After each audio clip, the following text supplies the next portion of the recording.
नमस्कार भाइयों। क्या हाल चाल सबके बढ़िया। वापस आ गए निफ्टी के महीने के टाइम फ्रेम पे, क्योंकि अच्छी खासी गिरावट देखने को मिली। भाई कितना टूटा था? 4,000 पॉइंट्स। देखो मैं सच बताऊं तो मैं कुछ बना नहीं रहा था, क्योंकि जो ये टाइम था ना, इस पे मैंने इतनी गलतियां करी। ठीक है, मैं सही बताऊं तो मैंने इतनी गलतियां करी और उनसे इतना सीखा है, हद से ज्यादा मैं बता नहीं सकता भाई। मान लो कि यार इतना 1-2 साल में मैं इतना नहीं सीखा जितना मैं ये कितना 3 महीने में 3-4 महीने में सीखा हूँ। और अभी भी, चलो पहले से तो गलतियां कम हो गई है, लेकिन अभी भी सीख ही रहे हैं भाई। झटके लग रहे हैं तो लगवा रहे हैं भाई और तो क्या। पर ठीक है, 1 मंथ के टाइम पे है। 2 पॉइंट रेजिस्टेंस के हैं और 2 पॉइंट सपोर्ट के हैं, जहां से रिवर्सल है। ठीक है, पैरेलल लाइंस तो नहीं कहेंगे, लेकिन हाँ एक रेंज कह सकते हैं। ठीक है, सपोर्ट ही यहाँ से रिवर्सल लेने के बाद अभी जैसे महीने को कंप्लीट होने में 15 दिन पड़े। अब 15 दिन के अंदर ही क्या है, ये रेंज के बीच में आ गया। ठीक है, अब जो मुझे एक्सपेक्ट लग रहा है, जो भी मैं सीखा हूँ उसके बेस पे मुझे लग रहा है कि भाई सिंपल सी चीज है। हमारे पास रेजिस्टेंस है, हमारे पास सपोर्ट है। ठीक है, एक रेंज के अंदर बंदा। अब अगर यहाँ से कहीं भी टूटे, मानो ऊपर की तरफ टूटे या नीचे की तरफ टूटे, तो रेंज के अंदर का जो डिस्टेंस है, ठीक है, वो हमारा होगा टारगेट। बहुत सिंपल सा रूल है। पर ये रूल कोई फॉलो मत करना, क्योंकि मैं सेबी रजिस्टर्ड नहीं हूँ। हमारा कुछ घाटा वाटा हो गया तो तुम मेरे पीछे पड़ जाओ। इसलिए ये सिर्फ एनालिसिस के लिए ही वीडियो है। ठीक है, तो जो चार्ट पे दिख रहा है वो चीज बता रहा है, इसके बेस पे कोई ट्रेड वगैरह या कुछ खरीदने की जरूरत ही नहीं है। इन्वेस्टमेंट करने की जरूरत नहीं है। अब पॉइंट ये है कि ये जो कैंडल है, ये रेजिस्टेंस तोड़ेगी या सपोर्ट। देखो मैं सही बताऊं तो अभी जो हालात चल रहे थे बाहर, जो युद्ध चल रहे थे, ठीक है, उस पे मतलब हफ्ते भर से पहले मैं एनालिसिस वगैरह कर रहा था, पर वो कुछ चल ही नहीं रहा, क्योंकि ट्रम्प साहब कुछ ना कुछ ट्वीट कर देते थे और मार्केट उल्टा पुल्टा घूम जाता था, समझ ही नहीं आ रहा था। अब जाके भाई ये मेरे को लग रहा है कि ये अच्छा खासा एक रेंज है। ठीक है, बीच में आ रखा है मूव। अगर ये मूव कंटिन्यू रहा तो रेजिस्टेंस की जो ये लाइन है, ट्रेंड लाइन, इसको तोड़ सकता है। ठीक है, तोड़ गया तो भाई 30,000 तक तो बहुत आराम से जाएगा। लेकिन उसको तो पहुंचने में ही बहुत टाइम लग जाएगा, क्योंकि भाई हम क्योंकि महीने के टाइम टाइम पे देख रहे हैं, तो 2026 तो पूरा ही निकल सकता है, 2027 के बीच में हो सकता है। खैर वो तो बहुत आगे निकल गए हैं। ठीक है, अब सेम चीज सपोर्ट के लिए है। अगर यहाँ से नीचे को वहां सपोर्ट तोड़ दिया तो सीधा 18,000 वापस नीचे। अब आते हैं भाई, ये तो हमने लंबे टाइम के लिए देख। ठीक, जो वीक टाइम है, वीक टाइम में भी मैं इतना देख नहीं, मतलब इतना मैं बता नहीं सकता reason कि इतना वीक टाइम पे कुछ दिख रहा नहीं है। ठीक, मैंने सब ड्राइंग वगैरह इसमें जब जो भी थी मैंने सब हटा के रखी।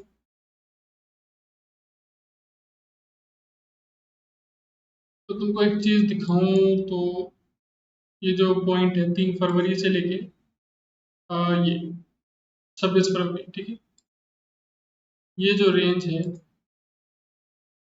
ठीक है, मैं तुमको बना के दिखाता हूँ। भाई ये हमारा था सपोर्ट और ये हमारा था रेजिस्टेंस। ठीक, कोई भी रेंज बनती है ना, अगर वो टूटती है तो उसका जितना अंदर का डिस्टेंस होता है वो उतना ही नीचे जाती है। ठीक है, ये बहुत ही सिंपल सा रूल है पैटर्न्स का। अब यहाँ पे अगर हम कैंडल फॉर्मेट में देखें तो यहाँ पे ठहराव लिया था।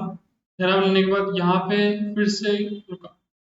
उसके बाद इस, अच्छा जो मुझे चार्ट में देख के लग रहा है कि भाई यहाँ से रेजिस्टेंस शुरू हो सकता है, जो कि इस पॉइंट को जोड़ेगा। ठीक है, तो ये और ये 2 पॉइंट्स, हो सकता है मैं गलत हूँ, लेकिन जो मुझे चार्ट में देख के लग रहा है ना, वो अरे यही हटाओ इसको। रेजिस्टेंस हो गया ये, और सपोर्ट हो गया ये, ठीक है। अब ये जो हमने अभी लाइन बनाई, हमने महीने वाले टाइम पे ये लाइन बनाई थी, वही चल रही है। तो इसको फिलहाल हटा देते हैं, ताकि वही कंफ्यूजन ना हो चार्ट। अब हम डे टाइम फ्रेम पे देख रहे हैं तो ओके, यहाँ पे ना मैंने एक चीज जो सीखी है, जो मुझे लगता है कि भाई ये होता है। अब अगर पैरेलल कोई भी रेंज होती है, अभी ये पैरेलल नहीं है, लेकिन मैं मान के चलते हैं कि ये एक पैरेलल लाइन है, इसको मैं हटा दूं। पैरेलल लाइन जब होती है तो उसका जब ब्रेकआउट होता है तो उसके अंदर का जो डिस्टेंस होता है, मानो ये है 1060 पॉइंट्स की अंदर का जो डिस्टेंस है वो ये, ठीक है। तो इसके अंदर का जितना डिस्टेंस होगा ब्रेकआउट के बाद वो उतना ही मूव ऊपर जाएगा, ठीक। यहाँ पे, ठीक। अब लेकिन ये क्योंकि क्या बोलते हैं, ये पैरेलल रेंज तो है ही नहीं, ठीक है। ये थोड़ी सी जो सपोर्ट है ये थोड़ा नीचे की साइड में झुका हुआ है और रेजिस्टेंस थोड़ा ऊपर की साइड में झुका हुआ है।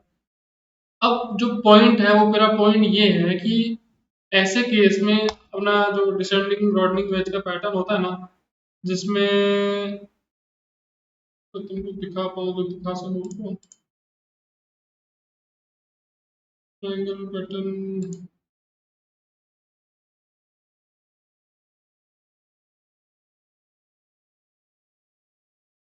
ओके, एक सेकंड में फिर से दिखाता हूँ। तो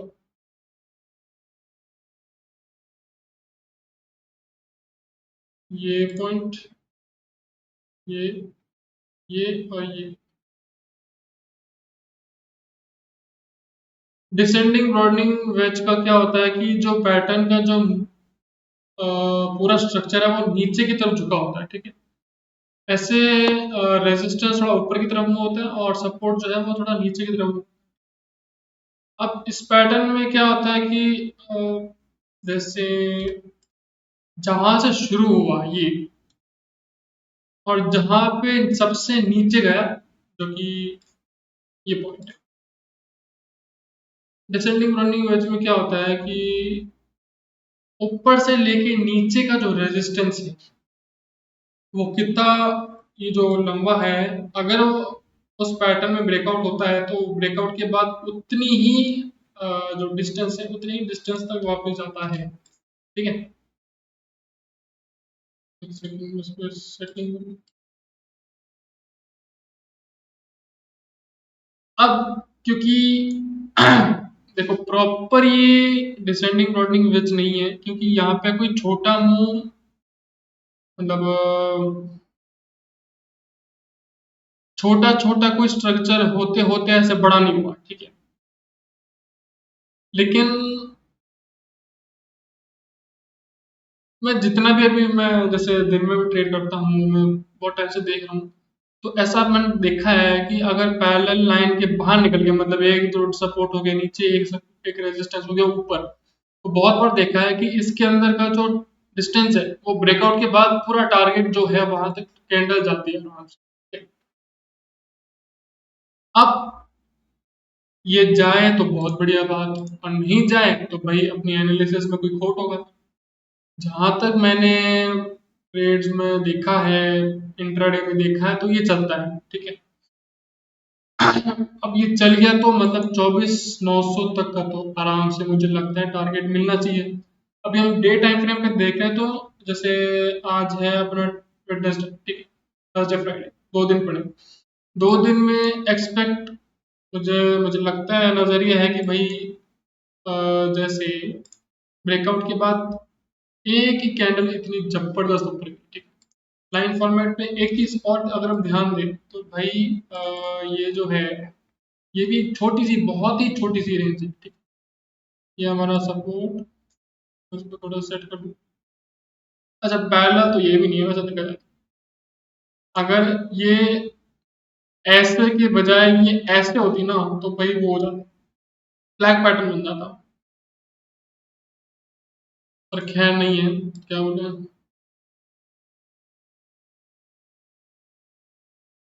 मेरे दो नजरिए हैं भाई, कुल मिला के मैं अगर इस पूरे जो भी मैंने अभी बोला उसका निष्कर्ष निकालूँ, तो निष्कर्ष ये है कि मैं ये एक डिसेंडिंग ब्रॉडनिंग वेज पैटर्न ये मान रहा हूँ, ठीक है। पॉसिबिलिटी है कि मेरा जो ये नज़रिया है इसको लेकर वो गलत हो, ठीक है। ये तो मैं खुद ही कह रहा हूँ कि बहुत बार होता है कि मैं गलत हो जाता हूँ, पर जितना भी मैंने इंटरडे में देखा है ये वाला स्ट्रक्चर चलता है, ठीक है। तो मेरे को लगता है 24,900 तक का टारगेट एक है, पर इसके बेस पे कोई ट्रेड मत लेना, ठीक है।